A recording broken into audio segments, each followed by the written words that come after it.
World War I, the epic global conflict born from decades of volatile political and military alliances, was endless and gruesome. In 4 years, 70 million armed personnel from dozens of nations ravaged nearly every city and hamlet in Europe. 30 million combatants and civilians were killed or maimed. For the war's first 3 years, the US remained neutral, but repeated attacks by German U-boats in the Atlantic, such as the sinking of the Lusitania cruise ship, forced America into battle. When American forces arrived in 1917 to squelch Germany's advance into Western Europe, the continent was in tatters. Poor hygiene infested cities and battlefields. Medical camps were overrun. Millions suffered from malnourishment. Disease ran rampant, and soon, a super contagion would find its way here with devastating consequences. I'm Kory for 1623 Studios, and this is the story of the 1918 flu epidemic and its effect on Cape Ann. Throughout 1917, a strong H1N1 virus spread from war zones to base camps across Europe. New modes of transportation, massive troop movement, and POWs returning to their native countries made this strain of influenza transmit further and faster. However, the news went largely unreported, as governments censored information about the disease to, in their words, maintain morale and minimize widespread panic. By 1918, U.S. military training was in full force. Each day, thousands of troops and medical staff were deployed overseas. Americans in European port cities were increasingly prone to falling ill. That September, sailors returned to Boston on shore leave. Some went to Camp Devens, where many of Cape Ann's young men trained. It's believed that 2 sailors visited Gloucester. Massive influenza breakouts followed. Within a week, civilians got sick. 4 days later, Gloucester's first death was recorded, with more to come. Healthcare services on Cape Ann were ill-equipped to face an emerging epidemic. Addison Gilbert Hospital had only 30 beds. Leander Haskins Hospital in Rockport had even fewer. Only the rich could afford house calls. Officials hoped that because the flu moved so fast, it would burn out fast. Instead, it raged into Rockport, Manchester, and Essex. Some took ill and died within the same day. For weeks, newspapers led with obituaries. It was chaos. Massachusetts had more cases than all other states combined. Teachers and nuns were recruited as nurses. Schools and businesses closed. Curfews and mask wearing enforced, crowd sizes restricted.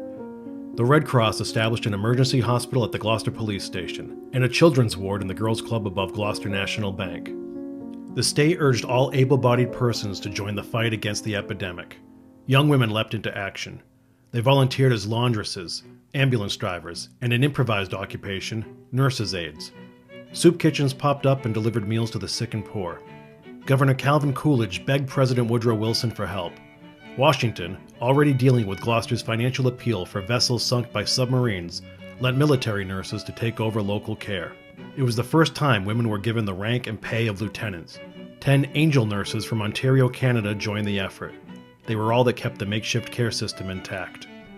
A sprawling tent encampment was set up on the Addison Gilbert grounds, overseen by the Army Medical Corps. The tents had flooring, plumbing, and electricity.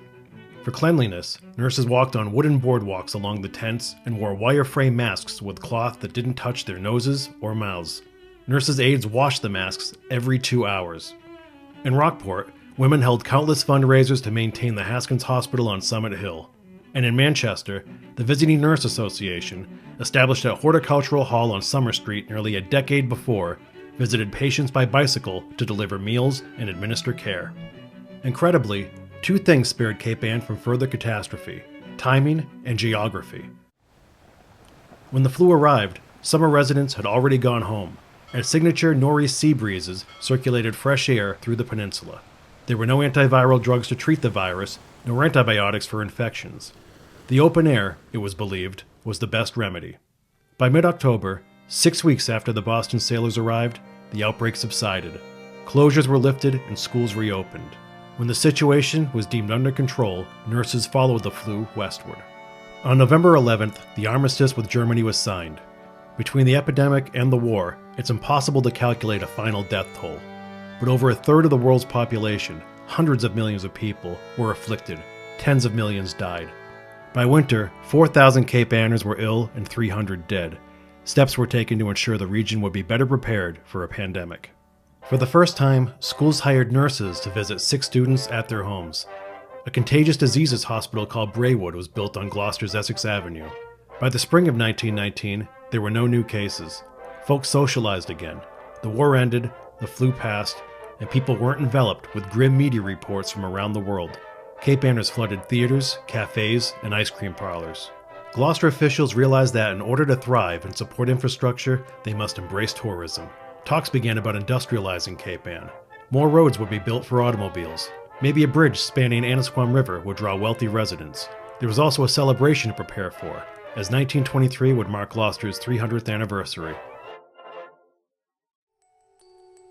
The parallels between the 1918 flu and COVID-19 are striking and sad. Perhaps the most prescient words came from a naval nurse who treated soldiers in France and civilians in Boston.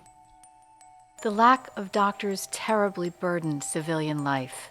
The devotion to nursing by our women while their own loved ones lay dying or dead in faraway places was heroic.